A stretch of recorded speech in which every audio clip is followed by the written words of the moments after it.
Saludos queridos hermanos, bienvenidos a un nuevo estudio profético. Reanudamos nuestro estudio profético después de algún tiempo en inactividad debido a algunos problemas técnicos, pero gracias a Dios ya hemos solucionado y estamos aquí.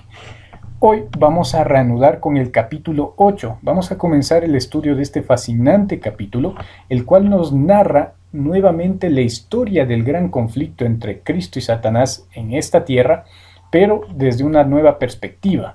Es la tercera vez que vamos a encontrar la narración de eventos históricos en el libro de Daniel. Recordemos, en el capítulo 2 ya encontramos un preámbulo, encontramos una apertura de esta sucesión de eventos. En el capítulo 7 también, que lo estudiamos la última vez, narró nuevamente esta sucesión de eventos históricos, representado en 4 bestias. En el caso del capítulo 2, representado en la estatua y en los diversos materiales que vio Nabucodonosor en el sueño. Ahora, en este capítulo 8, vamos a encontrar prácticamente la misma narración, pero con nuevos elementos y desde otra perspectiva. Esta visión principalmente se basa en el carnero y el macho cabrío, algo que vio Daniel directamente. Y tal como las anteriores, se extiende desde el tiempo en que Daniel estaba viviendo hasta el tiempo del fin. Y esta de aquí, hermanos, es una profecía eje para el cristianismo y sobre todo para el adventismo, ya que en este capítulo encontramos la famosa profecía de las 2300 tardes y mañanas. Por eso es tan importante interpretar correctamente los sucesos narrados en este capítulo. En esta primera parte vamos a centrarnos en los símbolos del carnero y el macho cabrío. En el segundo estudio vamos a ver un poco acerca del cuerno, ¿sí? Del cuerno que sale de la segunda bestia. Y en el tercer estudio vamos a hablar un poco acerca de las 2300 tardes y mañanas. Así que no se pierdan esta serie de estudios de Daniel capítulo 8 y de todo el libro de Daniel en general, que como saben estamos estudiando todo el libro y posteriormente avanzaremos con Apocalipsis. Con esta introducción entonces vamos a comenzar. Como siempre, entramos contextualizando. El contexto de esta profecía, ¿cuál es? Dicen los versículos 1 y 2. En el año tercero del reinado del rey Belsasar me apareció una visión a mí, Daniel, después de aquella que me había aparecido antes. Vi en visión y cuando la vi, yo estaba en Susa, que es la capital del reino en la provincia de Elam. Vi pues en visión estando junto al río Ulai. Así que aquí Daniel mismo nos presenta el contexto en el cual le es dada esta profecía. Y vamos a notar los siguientes detalles. En primer lugar, el tercer año de Belsasar, en el que recibe Daniel esta profecía, es el año 550 a.C. Belsasar, como ustedes recordarán, es aquel famoso rey del capítulo 5, el cual hizo el banquete impío la misma noche que Babilonia cayó, ¿verdad? Entonces aquí estamos ubicándonos ya en los últimos años del imperio babilónico. Ahí es donde nos ubicamos entonces. Daniel tenía por entonces alrededor de 75 a 77 años, más o menos. En lo personal me decanto porque Daniel tenía 77 años, ya estaba bastante avanzado de edad. Después de aquella visión, esta frase que mencionan los versículos hace referencia a la visión del capítulo 7, la cual había recibido hace solo 2 años. ¿Sí? La visión de las 4 bestias proféticas la había recibido hace poco. Ahora, este punto, este detalle es algo muy importante, ya que marca la conexión entre el capítulo 7 y el capítulo 8. Es la primera conexión que va a marcar este capítulo entre estos 2 capítulos. ¿Por qué recalcamos esto? Porque esto nos muestra que los 2 capítulos son capítulos hermanos, ¿sí? No se pueden desligar el uno del otro. Están narrando los mismos eventos, ¿sí? Y esta es la primera vez que vemos esa correlación, pero no es la única. Eso lo vamos a seguir viendo más adelante. El río Ulai. Daniel nos dice que estaba a la orilla del río Ulai. Este río se desconoce actualmente su ubicación exacta, ya que al parecer cambió su curso con el paso del tiempo. Varios estudiosos lo relacionan con el actual río Karun, ¿sí? Entonces, lo que más aceptan los que estudian la Biblia, pues es que este es el río Karun, el que ustedes ven en la parte superior derecha, ese es el río Carún, ¿no? Posiblemente el Ulai, donde se encontraba Daniel en aquel entonces. Un río muy importante, con abundantes aguas y que atravesaba la capital en aquel entonces. En la parte de abajo ustedes pueden ver, en cambio, las ruinas de la famosa ciudad de Susa. Esta era esa ciudad, ¿no?, donde se encontraba Daniel en ese momento, y estas son sus ruinas. Susa era un importante centro de comercio de la época. Por ahí pasaban muchas caravanas. Era la capital de la región de Elam, la cual pueden ver en rosado en la parte superior derecha. Zona que para ese entonces se encontraba bajo el control babilónico. Recordemos que a Babilonia le pertenecía todo este enorme territorio, incluyendo Elam, pero posteriormente, si ustedes se fijan en el mapa, los medos y los persas, después de hacer su alianza, pues conquistaron esta zona y se la quitaron a Babilonia.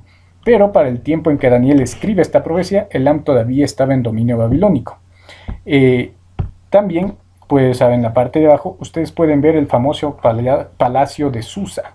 ¿Sí? Este palacio que ustedes ven ahí, de hecho es una representación del original, y este es el mismo donde posiblemente la reina Esther pasó sus años, ¿sí? Pasó todo ese tiempo como doncella y posteriormente como reina.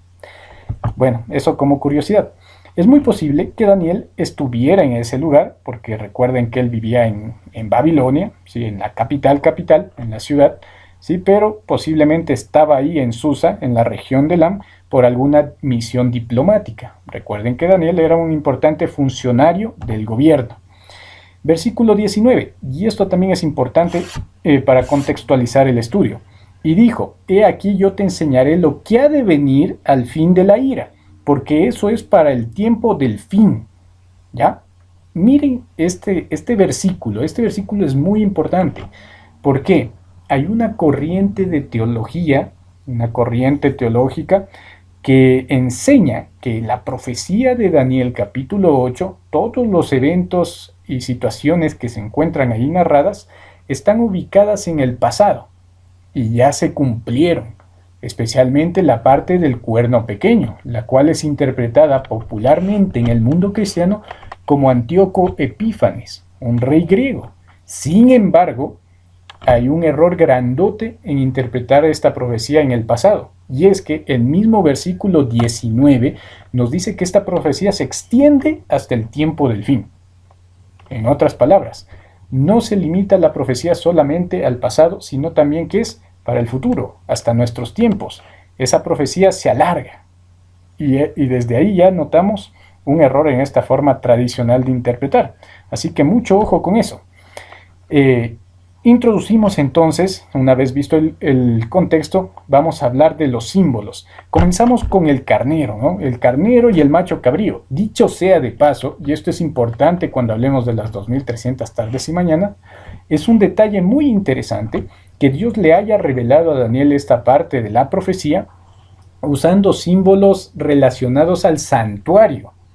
Tanto el carnero como el macho cabrío eran símbolos que se usaban en el santuario, eran animales que se usaban en el sistema de sacrificios del santuario terrenal. Y no es coincidencia, porque posteriormente encontramos la profecía de que el santuario será purificado. Así que desde ya Dios le va revelando a Daniel estos símbolos, y Daniel usa este lenguaje muy relacionado con el santuario. Es como si tratara de que nuestra atención sea dirigida en pos del santuario. ¿Sí? Ojo con eso. El versículo 3 nos dice, alcé los ojos y miré, y he aquí un carnero que estaba delante del río y tenía 2 cuernos. No me parece coincidencia, ¿no?, que haya estado delante del río. Algunos dicen que esta visión pues pudo haber sido eso, no solo una visión. Otros dicen que Daniel estaba físicamente ahí. Yo pienso que estaba físicamente ahí, pero el asunto es que no es coincidencia que las bestias aparezcan en el río. ¿Por qué? Recordemos lo que significan las aguas en la profecía. Según Apocalipsis 17, las aguas representan muchedumbres, representan gente. En otras palabras, estos imperios, estas bestias, ese símbolo también lo vimos en el estudio del capítulo 7, las bestias en profecía representan reinos, ¿no? Entonces no es coincidencia que estos reinos se levanten de las aguas, de lugares donde hay mucha gente, porque para entonces estos eran los lugares más poblados del mundo. Entonces, El carnero se levanta del río, ¿no? Y dice que tenía 2 cuernos, ¿sí? El cuerno, si recordamos, representa poder. Los cuernos representan poder. Todos estos símbolos pueden buscarlos en la biblioteca del ministerio. El link suele estar aquí en la descripción. También en el estudio del capítulo 7, en el primer estudio del capítulo 7, ahí aclaré un poco acerca de varios símbolos que vamos a encontrar en las profecías. Y ahí también vimos que el cuerno representa poder, ¿no? Los cuernos son poderes. Y aunque los cuernos eran altos, uno era más alto que el otro. Miren este detalle interesante. Y el más alto creció después. Miren este detalle. Este detalle nos transporta directamente al capítulo 2. Como les dije, vamos a encontrar varias conexiones entre este capítulo y los capítulos anteriores, el 7 y el 2 principalmente. Aquí nos está relacionando directamente el carnero con el oso del capítulo 2. ¿Se acuerdan lo que decía la profecía sobre el oso, que justamente representa el mismo imperio? Decía que el oso tiene un costado más alto que el otro. Ahora aquí se repite el símbolo, pero en la figura del carnero, el cual tiene un cuerno más grande que el otro. ¿Qué representaba esto? El lado grande representa a los persas y el lado chico representa a los medos. Recordemos que los medos y los persas hacen una alianza, ¿no? Después de que los persas matan a su rey, al rey de los medos, pues los generales de los medos hacen una alianza con Persia y se unen en un solo imperio y empiezan a conquistar toda esa región, ¿sí? Entonces es muy importante tomar en cuenta este detalle, ya que la profecía da inicio con este símbolo.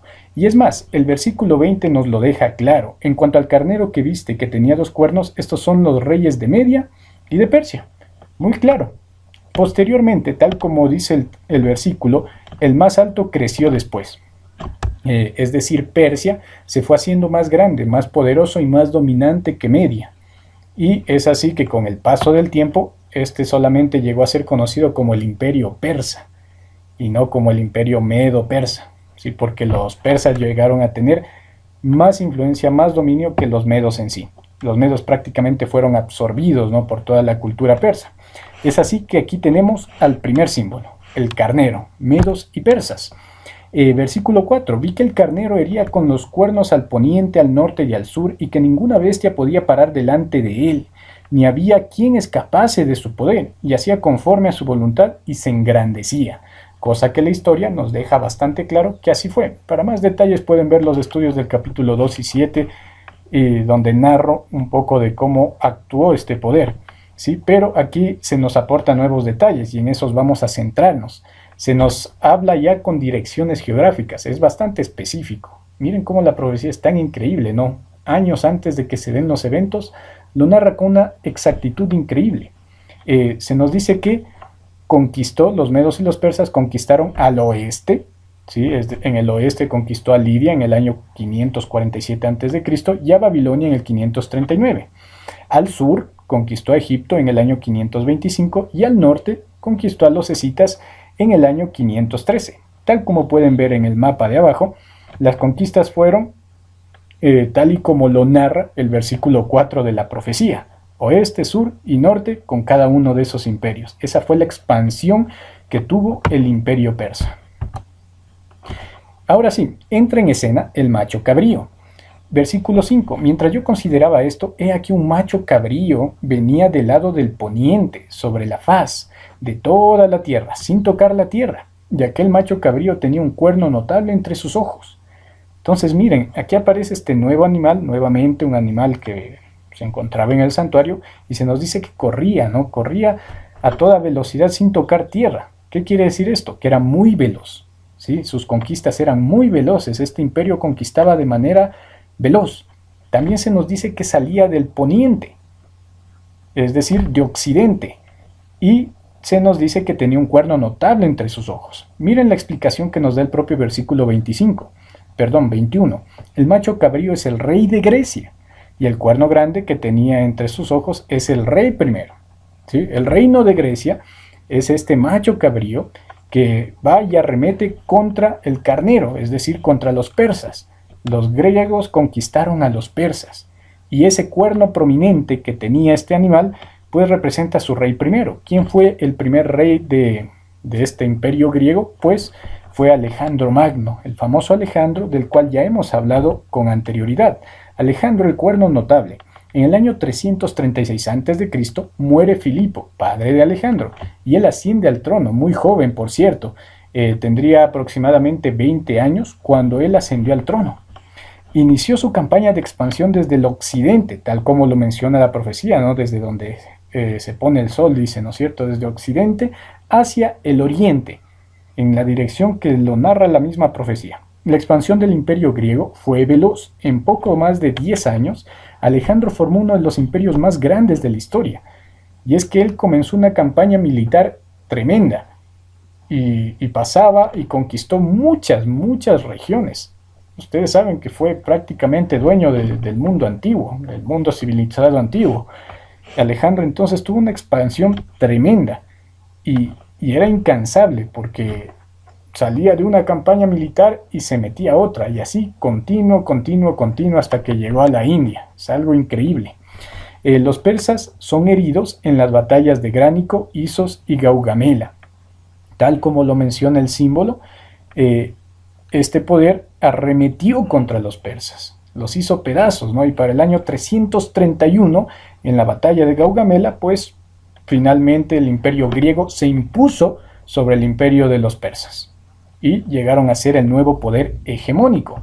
Pero la profecía continúa en el versículo 8 y nos dice: y el macho cabrío, es decir, Grecia, se engrandeció sobremanera, se hizo grande, ¿no? Uno de los imperios más grandes. Hasta el día de hoy la influencia del imperio griego sigue hasta nuestros días. Pero estando en su mayor fuerza, miren, ¿no? Aquí hablando de este cuerno prominente, estando en su mayor fuerza, aquel gran cuerno fue quebrado, y en su lugar salieron 4 cuernos notables hacia los 4 vientos del cielo. Es decir, en su mayor fuerza, la de Alejandro, él murió. A la edad de 32 años, Alejandro muere. ¿Sí? Muere por una simple enfermedad. Y estando en la cúspide de su poder, en la cúspide de su gloria, Alejandro muere. Y esto, hermanos, como siempre recalco, me recuerda aquella frase que el mismo Daniel dice: Dios es el que pone y quita reyes. ¿Sí? Bueno, esto lo dice Nabucodonosor, ¿no? Pero Daniel lo escribe y reconoce, ¿no? Que Dios es el que pone y quita reyes. Eso lo deja clarísimo. Y la historia de Alejandro es el mejor ejemplo de eso, porque Alejandro, estando en la cúspide de su poder, habiendo conquistado tanto, murió repentinamente y por una enfermedad, y se podría hasta decir que sin disfrutar lo que había logrado.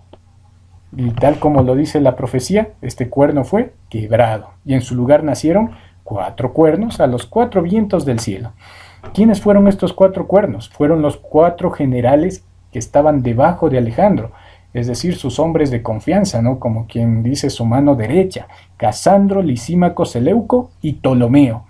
Los 4 nuevos reyes, los 4 nuevos cuernos que salen de Grecia, y tal como menciona la profecía, estaban esparcidos en los 4 puntos cardinales.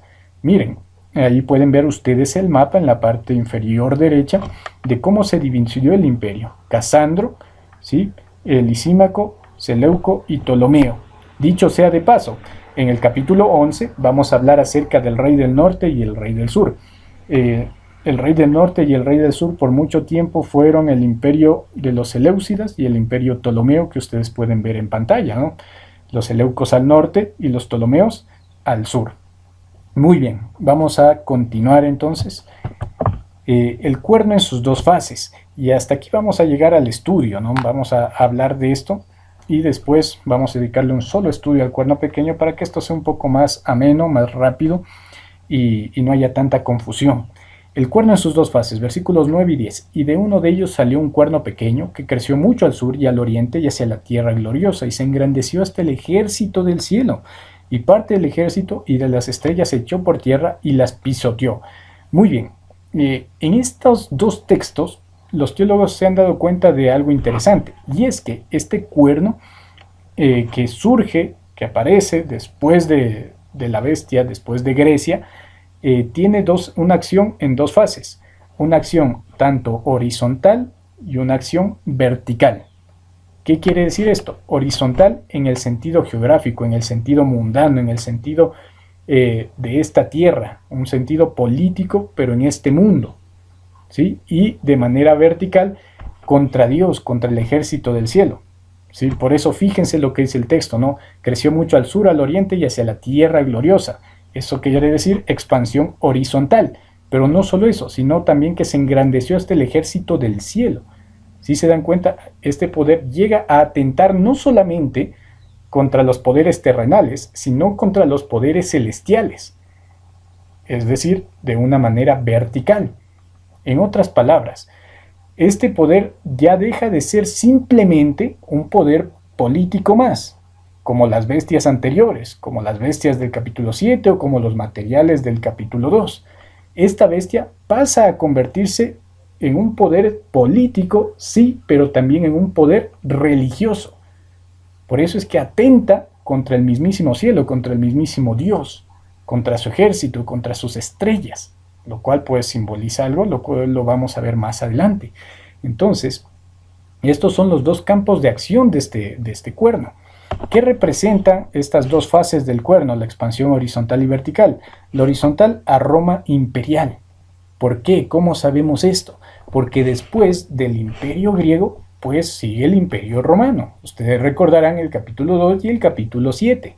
Por eso les mencioné desde el principio que hay conexiones entre estos dos capítulos y que estos son capítulos hermanos y que se está narrando la misma historia pero con detalles diferentes. Así que tanto en el capítulo 2 como en el capítulo 7 la sucesión de imperios es clara.